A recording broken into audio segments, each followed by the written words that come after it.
Un avis favorable du commissaire enquêteur Louis Bertrand au projet d'accroissement de la porcherie. Et alors, malgré le fait que les questions que l'on avait posées lors de nos observations auprès du commissaire ou par le biais des courriers, on n'a pas vraiment de réponse. On faisait valoir que l'épandage sur le pot c'était problématique par rapport à l'eau, à la pollution de l'eau. Il y a toujours de l'épandage sur le pot. Et la pression sur les terres a été accrue parce qu'ils ont réduit des parcelles pour protéger entre guillemets la côte de Foissac. Donc la pression sur les autres terres a été accrue au niveau de l'épandage. Donc pour l'eau, on n'a aucune réponse aux questions qu'on avait posées. On n'a aucune solution.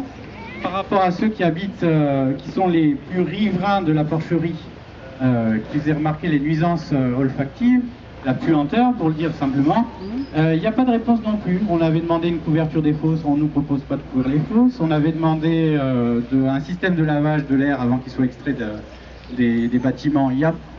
Pareil, ils ne veulent pas. Pour l'épandage, on demandait une tonalisier avec pendillard. C'est une éventualité, mais ce n'est pas du tout une assurance. Donc concrètement, on n'a pas de réponse aux questions qu'on a posées. Et en fait, si vous voulez, dans le rapport du commissaire enquêteur, ce qui est vraiment choquant et aberrant, c'est que toutes nos questions, ceux qui ont fait des courriers, je vous invite à regarder le rapport, il est en ligne sur le site de la préfecture. Toutes nos questions, moi pour celles que je connaissais, elles ont été systématiquement transformées, reformulées, elles ont perdu en précision, et je trouve ça aberrant et scandaleux parce que c'est une preuve profonde de mépris. Et, par contre, pour les réponses du GAEC, elles sont reprises telles qu'elles sont dans leur mémoire de réponse. Donc nous, on nous coupe, on nous transforme nos questions et eux, ils ont un droit de réponse que c'est pas un bon rapport, c'est un rapport qui est partial, qui n'est pas honnête. Voilà. Qui n'est pas objectif, non, qui n'est pas objectif. Pas du tout été entendu, on s'est manifesté et puis on amène des emplois et puis finalement ça ne sert à rien. Donc on se dit qu'est-ce qu'on peut faire puisque ça sert à rien. Alors après moi je compte beaucoup sur la mobilisation, c'est vrai que vous êtes tous là, c'est assez impressionnant. Et puis après je compte aussi sur la grotte, enfin sur le patrimoine, donc il y a plusieurs atouts pour s'en sortir, mais en l'état nous on a l'impression qu'on sert à rien aussi.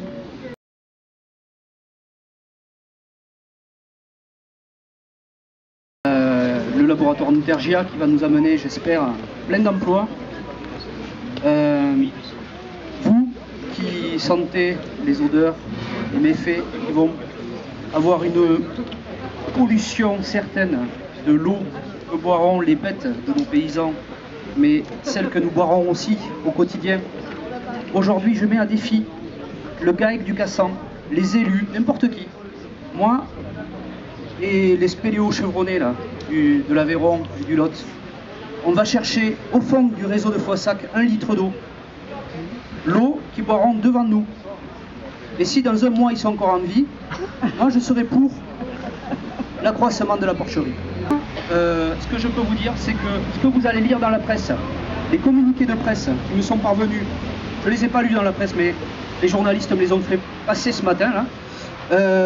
Ils disent que la grotte de Foissac n'est plus impactée par le plan d'épandage, c'est un mensonge. La grotte de Foissac est impactée, point. De l'extrême amont de cette rivière qui s'appelle la Jonquière, la Canale, le Mas de Pradier jusqu'à là où la perte, c'est-à-dire eux ils appellent ça la nappe d'eau polluée qui disparaît. Moi je sais où elle va, je sais, je peux la montrer. Cette eau elle est sous terre, elle ressort à Balaguier-d'Olt, elle met 105 heures pour ressortir à Balaguier. C'est des énormes, l'aquifère de Foissac est énorme, c'est des réserves d'eau monstrueuses. 105 heures de coloration entre l'amont et l'aval. C'est une grosse rivière. Ça c'est tout pourri. 300 mètres d'eau où le plongeur, il a mis le lumen sur la tête, il ne peut pas voir sa main. Voilà, l'eau, elle est colorée comme du café noir. C'est tout. Ça c'est l'existant.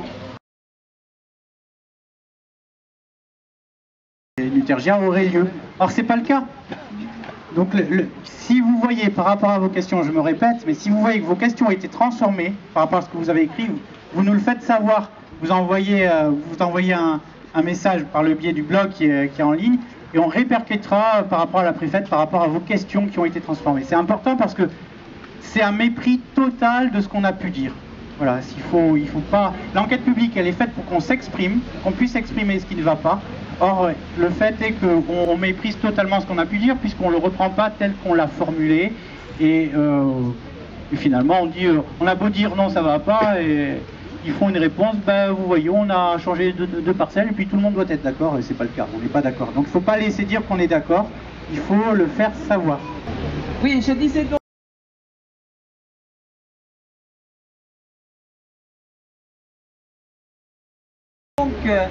à cette réunion à la salle Courbattier qu'il n'était pas question ni de faire le procès du porc, ni de faire le procès des éleveurs, mais de faire le procès d'un mode de production. Je pense que c'est de ça ici que vous êtes tous les uns et les autres convaincus.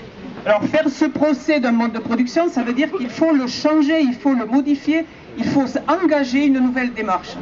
Et donc pour que qu'on y arrive, il faut absolument que tous les acteurs qui sont concernés, bien sûr les élus que nous sommes, les uns et les autres, mais je pense peut-être que tous ne sont pas là, mais qu'il y en a un certain nombre qui sont convaincus de la même manière que je peux l'être ou que d'autres sont présents ici et qui le sont.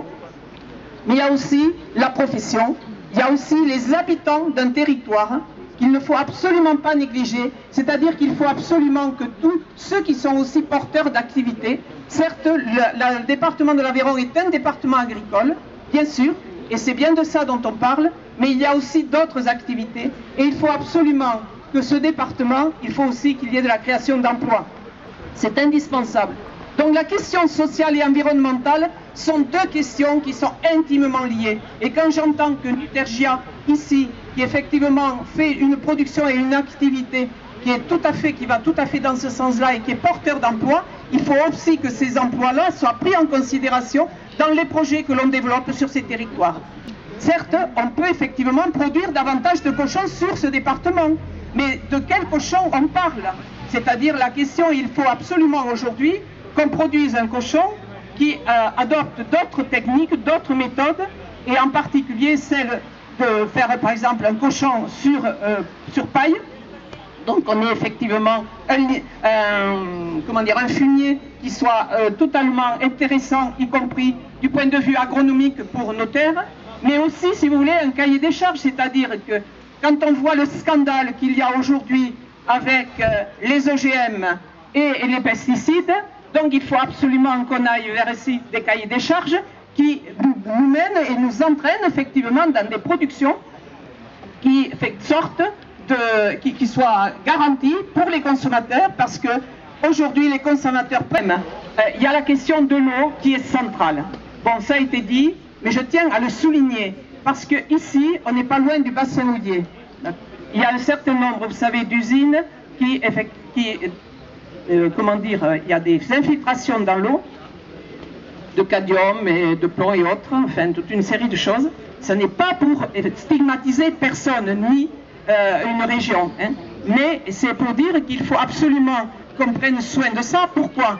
Parce qu'aujourd'hui, l'Office régional Midi-Pyrénées, qui a examiné de très près ces pollutions, eh bien, ces pollutions, depuis le bassin houiller, elles remontent jusqu'au bassin de la Gironde, à tel point aujourd'hui que les huîtres d'Oléron, eh bien, on surveille de très près si elles sont toujours consommables ou pas consommables. C'est pour vous dire comment, effectivement, les pollutions, elles ne sont pas qu'à un endroit déterminé. Le réseau d'eau est quelque chose de très complexe, et donc, toutes les infiltrations que nous mettons dans nos sols, effectivement, elles ne s'arrêtent pas là. Donc voilà, je ne parlerai pas de la grotte de Foissac, bien sûr, pour lequel je pense que le conservateur a été beaucoup plus explicite que je ne pourrais l'être. Donc aujourd'hui, il y a un patrimoine, il y a un territoire avec des tas de capacités, il y a des activités, il y a des habitants, et c'est tous ces éléments-là qui doivent être pris en considération dans le cadre, effectivement, de penser un projet de développement beaucoup plus global. Et il faut absolument que cette lutte ici, pour nous, enfin, en tout cas pour moi, il faut absolument qu'elle soit gagnante, et parce qu'il y en a eu d'autres qui ont gagné sur notre territoire, par exemple la porcherie de Brax. Donc il n'y a pas de raison, effectivement, qu'il n'y en ait pas d'autres qui puissent être aussi gagnantes dans les combats qui sont menés. Je voulais vous dire que j'avais pris contact avec René Louaille, qui est un conseiller régional en Bretagne, qui connaît bien la question du cochon en Bretagne, et qui donc se propose de venir voilà, pour vous parler de ce qui se passe ailleurs et puis essayer donc de soutenir votre lutte et d'amplifier le combat. Donc je vais voir avec le collectif qui se mobilise, enfin ceux qui sont en action ici en ce moment, comment on peut mettre en œuvre dans des délais relativement courts, courant novembre, début décembre, dans ce type d'initiative. Donc on vous fera signe à ce moment-là. Voilà, je vous remercie.